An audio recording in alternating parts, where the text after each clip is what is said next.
Your doctor has ordered the Genova Diagnostics 1-day stool collection pack.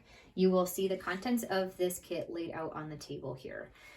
First, I'd like to draw your attention to the requisition that comes provided within this kit. What you will find here is the provider's name will be checked, their signature will be listed, and then depending on if you are paying cash or with insurance, either of these boxes will be checked with the total listed on the front here if it is going to be cash or insurance. The listed number here is going to be the co-payment.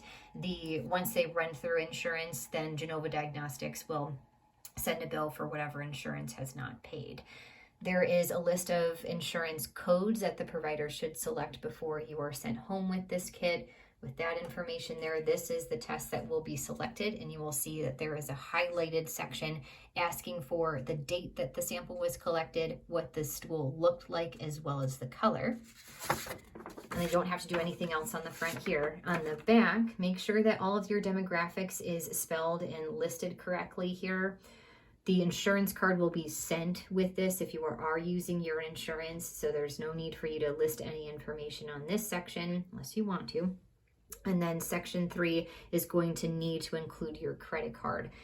This company will charge your credit card as soon as the specimen is received. And then, like I said, if you are using your insurance company with this, they will send you a bill once insurance has gotten back to them as far as what they're willing to cover.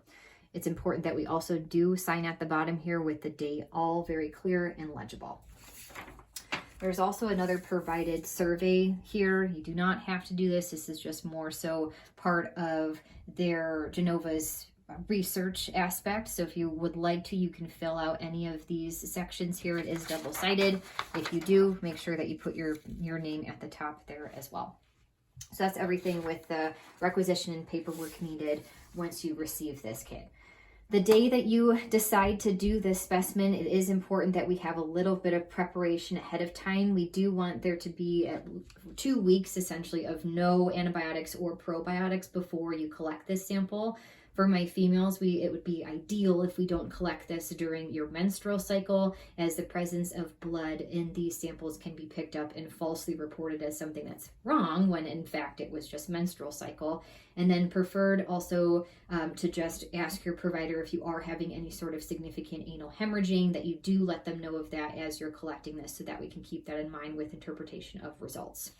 Genova does a nice job of giving us a great handout guide here that talks about all of the contents of the kit, as well as some detailed written instructions for how to collect this. So please read this through, all 4 pages essentially here, but I'll open it to this page. There's a little bit more information about what I had just mentioned as far as medications and probiotics, so definitely remind yourself of that. On the day that we do decide to collect this, what you will end up doing is you will take this little paper boat here and you will defecate into this boat. It's important not to contaminate this with any urine or toilet water, so please be very careful for that. You will then take out all of these tubes that are in these bags. And then you will find a pair of gloves that's in one of the bags here. It should be the one that's not biohazard.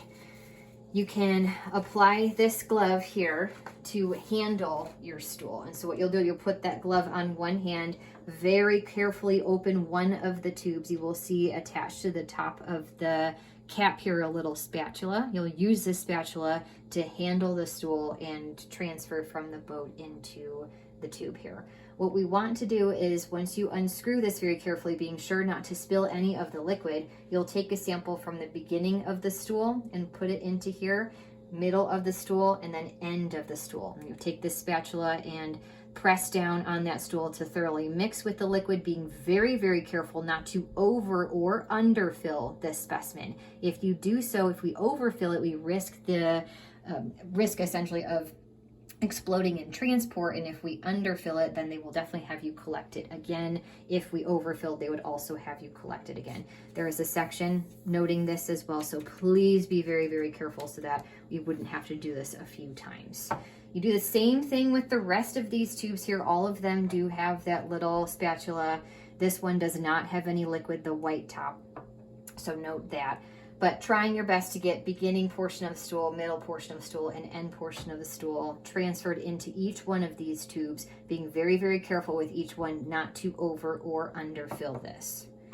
This white one's a bit different because it doesn't have that liquid in there. You can try, with the remainder of what's left over in the stool, you do not have to have another movement, but whatever is left over from here, just fill as best as you can. Sometimes we will underfill here, but there's not a whole lot of space there, so you should not have a problem filling this directly to the line.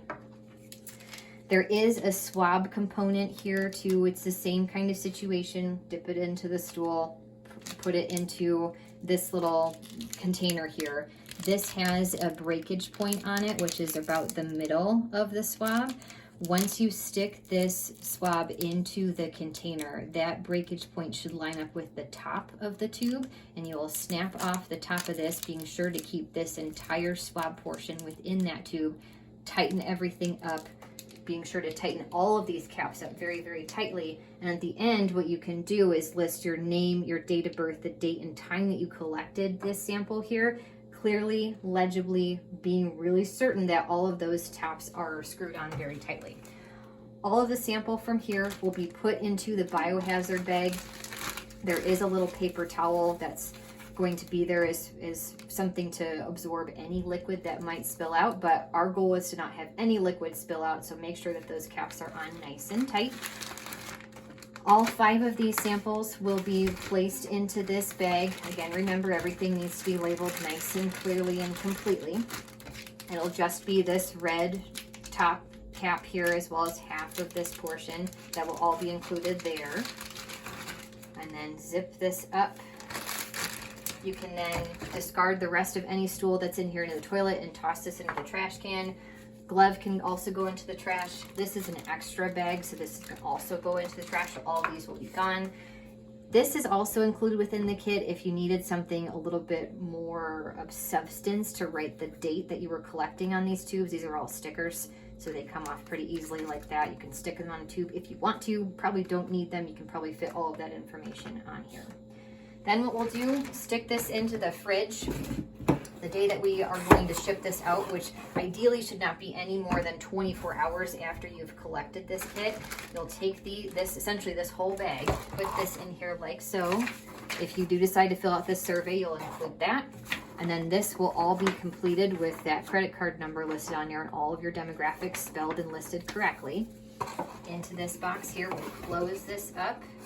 If you wanted to, it would be ideal to stick the paper components in the top part of this so that if there is any condensation from the sample, that it doesn't wet the requisition and make it illegible. So that's ideal if we can do that. And then what you'll do is you'll take this FedEx envelope, that's a prepaid FedEx envelope, stick that whole box in here. You do not have to put ice packs within this box here.